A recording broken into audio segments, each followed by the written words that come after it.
তো হ্যালো বন্ধুরা, আরবি ব্লগে তোমাদের সবাইকে স্বাগত জানাই।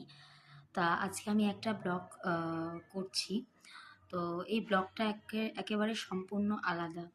তো আমার এই নতুন বছরে আমার খুবই মানে জানুয়ারিতে খুবই খারাপ যাচ্ছে। জানি না কেন এরকম হচ্ছে। তো সব দিক দিয়ে মানে কোনো কাজ করতে চাইলে কোনো কাজ হচ্ছে না। তো যাই হোক, মনটা খুব খারাপ। আমি আগে খুব পুজো দিতাম, কিন্তু আমার মেজদি মরে যাওয়ার পর থেকে না আমার পুজো দেওয়াটা ঠিক হয়ে ওঠে না। তো আমি ভাবলাম বছরের মানে জানুয়ারি মাস প্রথম, তো আমি চাইছি যে একটু আজকে বৃহস্পতিবার, তো আমি সাই বাবাকে খুব মানি। আমার বাবাকে আমি খুবই ভালোবাসি। তো মন মেজাজটা খুবই খারাপ, পুজোর দিকে কোনো মন নেই। তো আজ আমি ঠিক করেছি যে একটু বাবাকে আমি একটু পুজো দেবো। তো আগে আমি বাবার বই পড়তাম, ঠিক আছে। তো আমি আজকে যে সাই বাউনি বইটা পড়বো। তো আমি তোমাদের সাথে এটা শেয়ার করতে চাই, যদিও আমি ভিডিওটা ধরতে পারবো না, কারণ আমি পুজোতে বসবো। তো আমার মেয়ে একটু সাই বাউনিটা আমি পড়বো, ও তোমাদের শোনাবে। আর তার সাথে একটু বজরংবলী বাবারও পুজো দিয়ে দেবো, কারণ সবসময় বাবা অসুস্থ। তো সবসময় পুজো দেওয়াটা হয়ে ওঠে না, কারণ বাবা যেহেতু ব্রেন টিউমার অপারেশন হয়ে যাওয়ার পর থেকে বাবার টয়লেট করে দেয়। তো আজকে বৃহস্পতিবার বলে আমাদের যে গৌরীদি যে আমাদের বাড়িতে কাজ করে, সে সব কিছু মুছে দিয়েছে। তাও আমি আমার মানে মাঝের ঘরটা আবার একবার মুছবো। তো তোমরা ভাববে যে আজকে অনেকক্ষণ লাগবে। তো প্লিজ, ভিডিওটা হয়তো অনেকক্ষণের হবে ভিডিওটা, কিন্তু তোমরা প্লিজ আজকে আমি একটু সাই বাবার বাউনিটা পড়বো। তোমরা অবশ্য করে এই বাউনিটা শুনো। আশা করি তোমাদের সবার ভালো লাগবে। অনেকদিন পড়া হয় না, তো হয়তো একটু আটকে যাবে।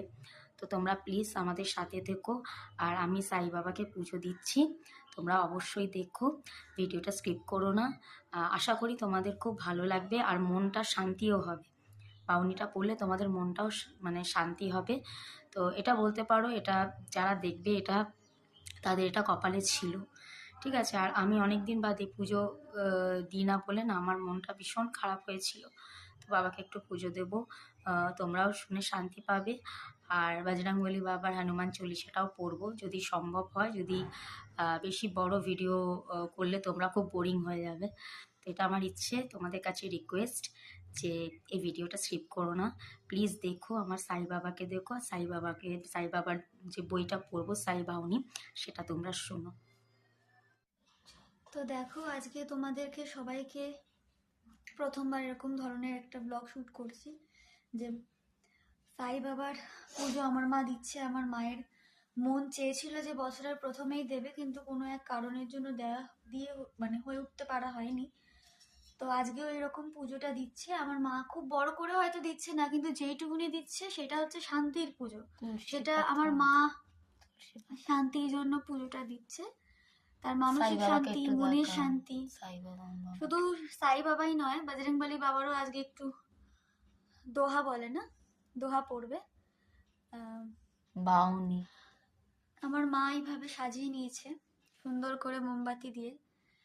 আর আমরা প্রায় সকলেই জানি যারা সাই বাবার পুজো করি, যে সাই বাবা হোক বা যে কোনো বজরংবলী বাবার প্রসাদ যেটা হয়, সবসময় খাবারের ওপরে তুলসী পাতা দিতে হয়।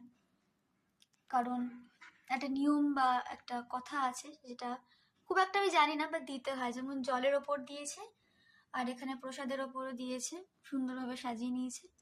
এমনি তো প্রত্যেক দিন সন্ধে দিই, বাট আজকের একটু অন্যরকমই লাগছে। আর আমার মায়ের মাথা দিয়ে বুদ্ধিটা বেরিয়েছে, সুন্দরভাবে মোমবাতি দিয়ে সাজিয়ে নিয়েছে। খুবই ভালো লাগছে, ছোটোর মধ্যে খুব ভালো লাগছে। तो प्रभु मेरे मिटा दो 84 फेरे, कफनी तेरी एक साया, झोली कद में लटकाया, नीम तले तुम प्रकट हुए, फकीर बन के तुम आए, कलयुग में अवतार लिया, पवन पारमा तुमने किया, श्री जिगब में बस किया, लोगों का मन लुभा लिया, चिलमते सो बाहा तो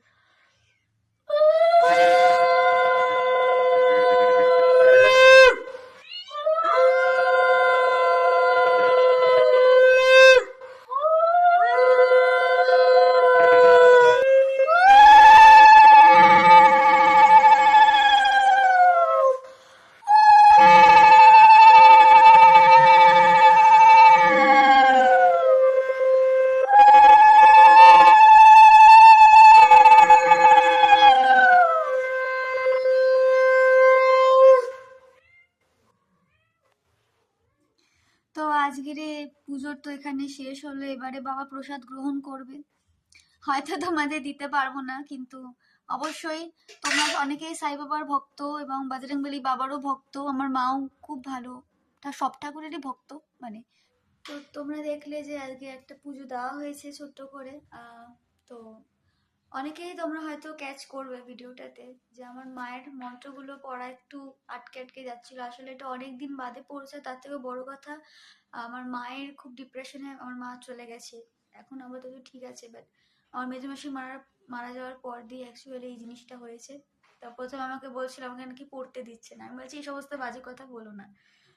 তো কোন রকম ভাবে পুজোটা দিয়েছি, যাই দিক যে ঠাকুরের কাছে মনটা ভালো করেছে, এটাই তো সবচেয়ে বড় ব্যাপার। জানি হয়তো অনেকেরই মনে হবে মন্ত্র আটকে যাচ্ছে, কিন্তু আমার মা কিন্তু খুব ভালো পড়ে। অ্যাকচুয়ালি আমি যে পুজো আচ্ছা জিনিসটা সমস্তটাই আমার মায়ের কাছ থেকেই শেখা। আমাকে কেউ কিন্তু আর কেউ আমাকে শেখায়নি যে এরকম করে এ করতে হয়। যা করেছে আমি মায়ের দেখে দেখে শিখেছি। আমার মা এক সময় খুব ঠাকুর ভক্ত ছিল, আমার মায়ের ঘর পুরো ঠাকুরের ফটো দিয়ে ঠাসা ছিল।